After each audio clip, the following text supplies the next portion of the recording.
My wife said, "I never loved you. It was always him." I nodded. Then I transferred my savings to a hidden account, served her papers, and left. 3 days later, she called from a shelter, begging for a second chance. I, 38 male, am an architect. My entire life, my entire career is built on a simple principle. A structure cannot stand on a compromised foundation.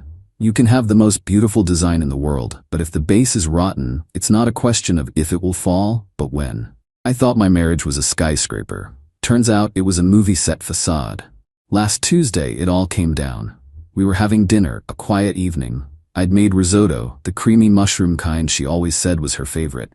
She spent the whole time pushing a single grain of rice around her plate. "I need to tell you something," she finally said, her voice flat. I waited. I'm a patient man. "It's about Robert." My stomach tightened. Robert, her college ex, the painter, the romantic, tortured artist she'd kept pressed between the pages of her memory like a dried flower, the ghost I'd been competing with for a decade. He was her grand, passionate, what if.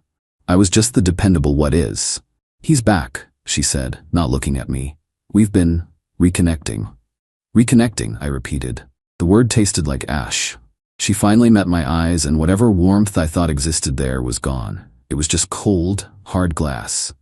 "It's more than that, David. I'm leaving you. I'm going to be with him. I have to." She took a breath, puffing herself up with what she likely mistook for courage. "And I have to be brutally honest for my own sake. I never loved you. Not in the way a wife should. I loved that you were safe. I loved the life you gave me. But my heart, it was never really yours. It was always his." The sound in the room vanished. It was like being in a vacuum. 10 years of my life, of my effort, of my love. Not just unreciprocated, but invalidated. It wasn't a failed marriage. It was a long-term business transaction where I was the only one who didn't know the terms. The house I designed, our vacations, the quiet mornings, it was all just part of her compensation package. I didn't shout. I didn't break anything. A strange, terrifying calm washed over the initial shock. The architect in my brain, the part that sees structural failure, took over. It saw the rot in the foundation and immediately, dispassionately, began drafting a demolition plan. I gave a single, slow nod. "I see." She seemed relieved, almost pleased by my lack of drama. "Good. I was hoping you'd be mature about this," she said, the condescension thick.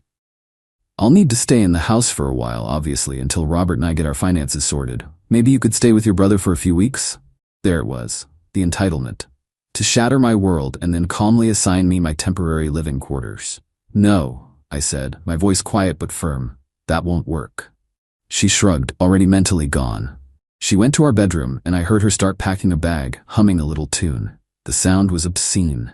The moment the shower started, my paralysis broke. The cold clarity hit me. I went to my office. Step 1. I logged into my bank. For years, I've maintained a separate savings account for my bonuses and larger freelance project fees. It's always been in my name alone. I know enough about divorce law to know that moving it now would be a red flag, that a judge could see it as hiding assets. I didn't care. This wasn't a strategic legal move. It was a panicked, visceral act of self-preservation. I needed a wall. I opened a new account with a completely different institution and transferred $187,000. I left a few thousand in the old account. It was my money from my work, and in that moment, I needed to know it was safe from the woman who saw it as part of her severance package. Step 2. I called my lawyer, William. I'd used him for my business contracts. I woke him up. "William," I said, "it's David. I need you to file for divorce first thing in the morning. Irreconcilable differences." I gave him the 2-minute version. Step 3. I packed 2 duffels. My clothes, my laptop, my project hard drives, my grandfather's watch, the blueprints for the house, the things that were extensions of me. When she emerged from the bedroom looking fresh and ready for her new life, she saw my bags by the door. "What's this?" "I'm leaving," I said, pulling the door open. "Leaving? Don't be so dramatic, David. We can talk about this tomorrow." "No, Jennifer," I said, standing in the doorway of the home I built. "There's nothing left to talk about." I didn't look back. I drove to a hotel I'd already booked on my phone and checked in. The next morning, William filed. A process server, as instructed, delivered the papers to her at 11 a.m. For 3 days, there was nothing but a deafening silence. I found a new apartment to rent. I signed the lease. I started the process of rebuilding. Then this morning, my phone buzzed. Unknown number. I answered. David? Her voice was a cracked whisper. I could hear the echo of a large, busy room and other people talking in the background. David, oh God, you have to help me. Where are you, Jennifer? I'm at a shelter, she choked out, the words tumbling over a sob. A women's shelter. Robert, he just wanted money. He said my love wasn't going to pay his rent. He took the cash I had and threw me out. David, please, I made a terrible, terrible mistake. I have nothing. I stood there, listening to the sound of her life imploding. The architect, the planner, the husband, they were all silent. It was just me. And I felt the vast, hollow quiet of a demolished building site. That's unfortunate, Jennifer, I said, my voice as level as a foundation slab. You should have your lawyer contact mine. I ended the call. I should feel a storm of something. Rage, pity, sorrow. Instead, I just feel the profound silence of an empty plot, waiting for a new design. Update 1. Thank you all for the comments and DMs. Reading stories from others who have navigated similar betrayals has been grounding. It's a reminder that no structure is immune to hidden flaws. The past week has been a masterclass in entitlement. It seems Jennifer and her family believed my quiet nature was a sign of weakness. They have since been corrected. After the shelter call, I blocked her number. As I predicted, her father, Richard, bankrolled a shark of a lawyer for her. The first official letter we received was breathtaking in its audacity. It demanded exclusive use of the marital home, temporary alimony of $5,000 a month, and a restraining order against me, citing emotional volatility. William, my lawyer, is a calm man, but he actually chuckled reading that. He responded with a standard but firm rejection of all terms and initiated the formal discovery process. No quick reveals, no gotcha. Text from a shared tablet. Just the slow, methodical grinding of the legal gears. The real offensive came from my former in-laws. Barbara, my ex-mother-in-law, called me. David, we are disgusted, she began. No preamble. Hello to you too, Barbara. Don't be glib. Jennifer is a wreck. We had to pick her up from some filthy homeless shelter. Do you know how humiliating that was? You abandoned her. Jennifer left our marriage for another man, I stated, keeping my voice even. I merely facilitated her departure.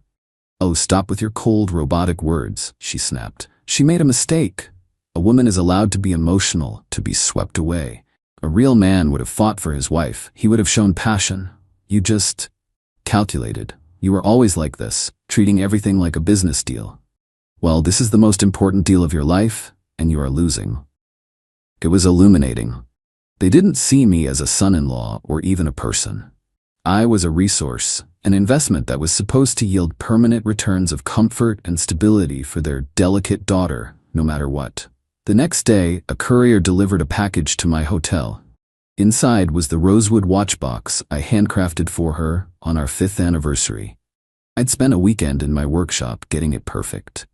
The brass plate on the inside, engraved with my forever, my always, was gouged and mangled. It looked like it had been scraped repeatedly with a screwdriver. That petty, vicious act of destruction told me more than her 10-year lie. Tucked inside was a note. A cheap box for a cheap life? You owe me. This wasn't about heartbreak, it was about her bottom line. The most damning move came from Jennifer herself. I got an alert from my credit card company about a charge that was flagged as suspicious. $3,200 at a high-end boutique. I still had her on a supplementary card, an oversight on my part, a card intended for true emergencies. In her mind, being forced to live without a new designer handbag was apparently an emergency. I immediately called the company, confirmed the charge was fraudulent as we were now separated and I had not authorized it, canceled her card, and sent the entire report to William. He was quiet for a moment after I explained. Good, he said. This is what we need, not angry texts. This is a financial act. This is dissipation of marital assets in plain ink. Keep letting her do this, David. She's drawing us a map of her own character. I'm moving into my new apartment this weekend. It's smaller, cleaner, and faces the sunrise. I look at that scratched watch box, and the sadness has been replaced by a cold, hard resolve. She thinks this is a game of emotion, She's about to find out what happens when you turn it into a matter of architecture. Update 2. The battle lines have been drawn and the tactics have gotten uglier. Jennifer's strategy is clear. If you can't win on the facts, attack the foundation of the man. The smear campaign started subtly. Vague posts on her mother's Facebook about the pain of loving a man who can't love you back. Then it escalated. They began telling mutual acquaintances that I was obsessively controlling with money and emotionally abusive, twisting my quiet nature into a narrative of cold, calculated cruelty. They were trying to damage my professional reputation, knowing that my career is built on trust and a steady hand. I had to have a very uncomfortable meeting with my firm's partners to give them a heads up. Thankfully, my track record speaks for itself, but the attempt to poison my livelihood was a new low. Then, things took a truly bizarre turn. I got a text from an unknown number. It was Robert, the painter. The great lost love. I almost deleted it, but morbid curiosity got the better of me. The text read, "Hey man, this is Robert. Listen, Jennifer is a mess, and you really did a number on her. She thought you had her back. I'm trying to help her get on her feet, but my art isn't paying the bills. If you could see your way to helping her out, it would be the right thing to do. She deserves a soft landing." It was pathetic and revealing. This wasn't a man in love. It was a grifter whose mark had come up empty. I didn't reply. I screenshotted it and sent it to William with the note, Exhibit B. 2 days later, another text from Robert. "Dude, not cool to ignore me. She's your wife. You have a responsibility. She's talking about how you hid all this money. If you helped her out, maybe she wouldn't have to tell the judge about it." It was a clumsy, idiotic threat. William was thrilled. We now had a third party, the affair partner himself, alluding to a plan to use hidden assets as leverage. Robert wasn't a romantic hero. He was a co-conspirator. The main event happened last Tuesday. I was walking to my car from my office when Jennifer cornered me in the parking garage. "David, we need to talk." "There's nothing to discuss, Jennifer. That's what the lawyers are for." I kept walking. She ran and stood in front of me, blocking my way. She'd been crying, but it looked performative. "How can you be so cold? I threw away my life for you. I was young. I could have been with Robert 10 years ago. I gave you my best years." "You made a choice, Jennifer." "It wasn't a choice. I was scared." Her voice started to rise. "You were stable. It was the sensible thing to do. You can't punish me for being sensible." The sheer, unadulterated narcissism of it was astounding. She wanted credit for using me. "I'm not punishing you," I said, my voice low. "I'm just not funding your next chapter." Her face changed then. The fake tears vanished, replaced by pure venom. "You'll regret this. I'll tell them you were a monster. I'll tell them you hit me. I will take that house and every penny you have, and you will have nothing left." She didn't know my phone was in my breast pocket, recording audio. It's a habit William insisted on. I didn't say another word. I just stepped around her, got in my car, and drove away. I emailed the audio file to William with the subject line, Exhibit C. She thinks she's fighting me with emotion, with threats, with drama. She doesn't understand. I'm not fighting back. I'm just documenting the structural integrity of her character, and it is failing spectacularly. Final update. It's done. The final judgment came down last week. The war of attrition is over. After her recorded threat in the parking garage, Jennifer's lawyer must have known their position was collapsing. They pivoted from aggressive demands to what William called a Hail Mary of emotional blackmail. They filed a motion detailing Jennifer's immense psychological distress and her sacrifices during our barren, loveless marriage. They were painting a picture of me as a soulless ATM who had finally malfunctioned. Our response was simple and factual. We presented everything. The fraudulent credit card charge, the text messages from Robert which established a clear financial motive for the affair. And finally, the audio recording of Jennifer explicitly threatening to commit perjury by fabricating abuse allegations to gain a financial advantage. The judge, a no-nonsense woman in her 60s, was visibly appalled. The final ruling was not the simple victory I had naively imagined on day one. Real life is messier. The judge acknowledged that my transfer of savings on the eve of the divorce was problematic. However, she also stated that Jennifer's actions constituted a pattern of egregious bad faith that could not be ignored. This is how it all broke down. The assets and the house. The judge ruled that all assets, including my savings account, were to be considered part of the marital pot for calculation purposes. My heart sank when I heard that. But then came the twist. Citing Jennifer's dissipation of marital funds, the handbag, her clear financial motivations with her affair partner, and her recorded threat to lie to the court, the judge ordered an unequal distribution of assets. The final split was 70-30 in my favor. The house was to be sold, with the proceeds divided along those lines. Alimony.